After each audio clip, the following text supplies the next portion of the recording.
Chapter 7. Hinks, Ninks. The old witch winks, the fat begins to fry. In the end, she managed very well. Dr. D read the words with her. Afterwards she tried to remember what they were, but never could.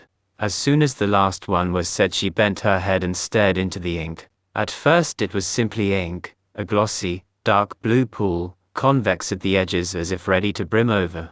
On its surface was a kind of skin where dust floated, as if the ink were not liquid at all, but solid as glass, and, just as in a glass, there was the room reflected, but very small, and perfect in detail, like a miniature painting.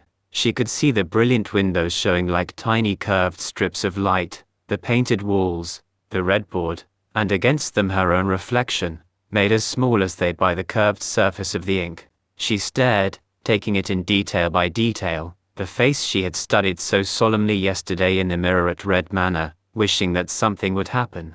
It was happening now. The little figure in the ink was growing brighter, but behind it the reflected room seemed to blur, its colors running and dissolving like a film going out of focus. The picture shook, blurred, faded, then dwindled down, down, down, to be lost in the darkness at the bottom of the well shaft. For this was what the inkwell seemed now to have become. Mary found herself leaning over a deep well shaft, her hands gripping the parapet, gazing into black depths where, still, her own reflection glimmered in a swirl of smoking darkness. Then, as softly as a candle melting, and much more quickly, the tiny image slithered into shapelessness, whirled for a moment in smoke, and vanished. Something stung her leg, a sharp, jabbing pain which made her jump. It must have shaken her back out of the spell, for faintly now through the swirling smoke she could see the classroom windows, and faintly hear, like something echoing in a well, the wizard's bland voice saying, "Splendid, splendid. Let's come back, shall we?" He began to repeat a formula, not the same, but the words sounded familiar, and soon she realized that it was the original one spoken in reverse, and in the ink, the spell reversed. Her face reappeared against the dark, gathered shape and color as it swam closer against the sunlit background of the room. Then it was only her reflection, small in a pool of ink. She looked up, blinking in the sunlight. The headmistress was looking pleased, and here and there in the classroom a few pupils had reappeared unrebuked, and were watching with interest. Dr. D was smiling. That was excellent. Remarkable for a first time, remarkable. But of course the Gormbridge background is bound to tell, eh? Next time you will be able to do it yourself, but I think we should leave it at that for the present. One shouldn't go in for long, the first spell of the term. Now I am sure Madam Mumblechook wants to show you the other classes. He pushed Tibbs' lead into Mary's hand. As she went out into the dim corridor with the headmistress, Mary could hear him beginning to scold the pupils who had reappeared. "This way," said Madam Mumblechook. "I think you will find it interesting. It's the science practical, which I'm conducting myself. The teacher is unavoidably absent." "Is she ill?" "You might say so. She made a slight mistake with the spell. Always a tricky thing to do with the advanced classes. Complete accuracy is, of course, essential. Here we are." She opened the door. "Why, what is it, Miss Smith?" As light from the opened door streamed into the corridor, Mary had stopped, and was staring down at Tib, or rather, at where she had imagined Tib to be. The end of the raffia was in her hand, as Dr. D had given it back to her, and she thought she had felt Tib gently tugging at the collar, but he was not there, only the collar dangling. No, she realized, not dangling, but floating along beside her, for all the world, as if the little cat were still inside it. But she could not see him. "Tib," she cried. "My cat. I know he was beside me all the time, because he scratched my leg to bring me back out of the spell. I must have left him." "You haven't left him." Madam Mumblechook's voice was amused and unperturbed. "He's still there. Stroke him and see." Mary stooped and reached out, and there, indeed, was the warm fur and the strong, soft body of the cat. His head was smooth under her hand, the ears tucked back flat, and she could feel the thickness of the brushed-up fur. His whole body vibrated faintly, like something thrilling with an electric shock. He did not purr. As she picked him up, he spat. "Where are you going?" asked Madam, rather sharply. "Back to Dr. D." The spell must have worked on Tib as well, but there must have been something wrong with the antidote, at any rate for cats. He'll have to bring him back. Madam Mumblechook laughed. Didn't you realize, child, that anyone can come back from that state at will? You did, didn't you? And you saw what happened to the people in class when they stopped concentrating. Cats are familiar enough with magic on the whole. Your Tib will come back when he wants to and not before. Can't you feel how excited he is? Put him down now, or you'll make it harder for him. You heard him spit when you picked him up. That's right. Now come in, and I'll show you something really interesting. This is the class I think you should enroll in tomorrow.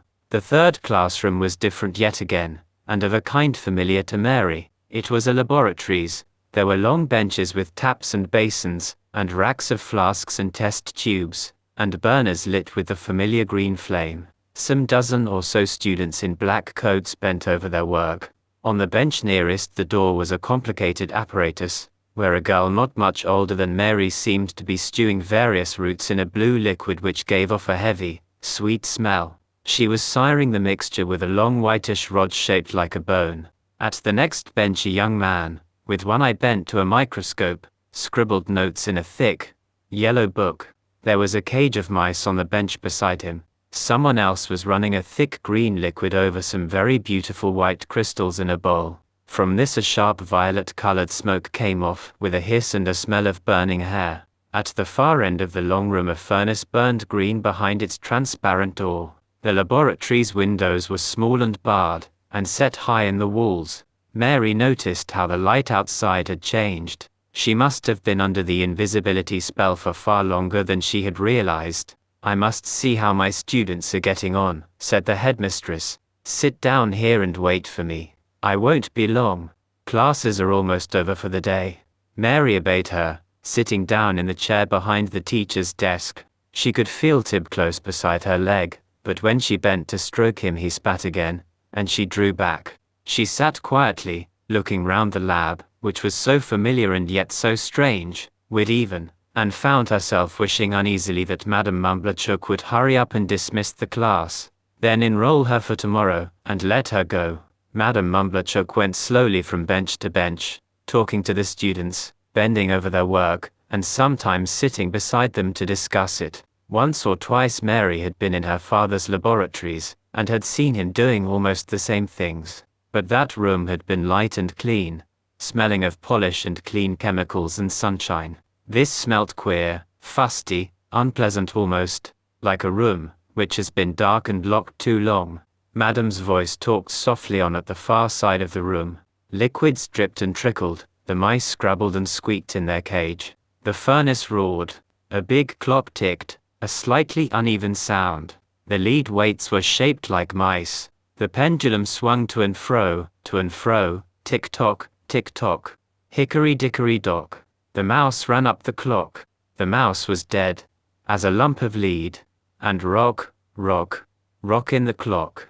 Rickety rock, said the clock. Mary shook herself awake. Now, outside the high windows, she could see the light was fading fast. The clock said 10 minutes to 6. Surely the class must be over soon. Great Aunt Charlotte and Miss Marshbanks would be home in half an hour, and Mary ought to be there before that, or there might be questions asked which certainly she would find it difficult to answer. Mary decided to give Madam till 6 o'clock, then announce firmly that she must go. On the teacher's desk in front of her was a pile of papers held down by a glass weight shaped like a frog. Light from the burners glittered on it, till it seemed to be staring at Mary with green, jeweled eyes. Beside it a pen, an old-fashioned quill pen made of a grey goose feather, stuck upright in a pewter inkstand. There was a ruler marked in scribbly characters which might have been Greek, or Arabic, or just simply spider.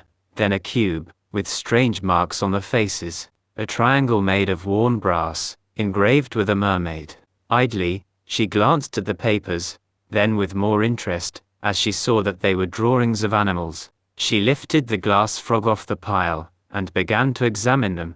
They were certainly animals, but not any animals that she had ever seen. There was one she thought at first was a squirrel, until she saw it only had 2 legs, and a thin tail like a rat's. Then there was a bird with no feathers, not even on its wings. Then something that might have been a hedgehog, except that it had no eyes and nose, which made it look like a sea urchin with feet. It was like the nursery rhymes. Each one seemed to start out right, then go suddenly, terribly wrong. Mary hated them. She pushed them back under the glass frog, and looked at the clock. 5 minutes to go.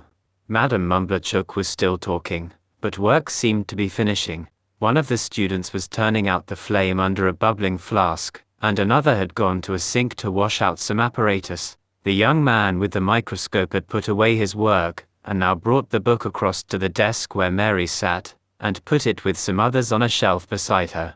Then he went out, and some of the other students with him. Mary glanced at the book. It was just called Notes, which did not seem interesting, and the thick brown one beside it was called Metastasis, and was by somebody of the name of Dousterswivel. Mary decided not to read it, but the next looked more promising. It was bound in a soft dark red, and had a cat most beautifully embossed in gold on the spine. It looked very old. Mary pulled it out of the shelf, and examined it under cover of the desk. The cat was on the front cover as well, with the title of the book going round it in a circle like the lettering on a coin. The title was, apparently, Master Spells. She opened it. The paper inside was thick and supple, almost like skin, with wavy edges. On the flyleaf was written in a large, flowing hand which she was sure was Madam Mumblechook's. For senior students only, not to be taken away. Once, in an old book Daddy had been studying, Mary had seen S's that looked like this, so that meant. She looked at the cover again. Yes, it made sense now. The book was called Master Spells. She opened it. The pages were printed in the curious old print that she had seen in Daddy's book. Here and there were diagrams, like geometry, only not the same. Curious arrangements of circles and triangles, and shapes she couldn't put a name to. Then her eye caught one of the headings, How to Choose Subjects for Transformation. On the page opposite this was one much simpler, To Unfasten Locks. And that, thought Mary, might be very useful, if Tib and I are to get out of here. Even to herself she did not like to admit that now she was very uneasy indeed. And Tib was uneasy too, she was sure. Even if he had in a sense, brought her here, or arranged for her to come, and had seemed excited about it, why did he insist now on staying invisible? The last of the students was packing up. Mary hesitated, then quietly slipped the red book into her pocket. The clock checked, whirred, and struck 6. Madam Mumblechook came smiling down the length of the room, her diamonds glittering green, in the dusk against the light of the flames.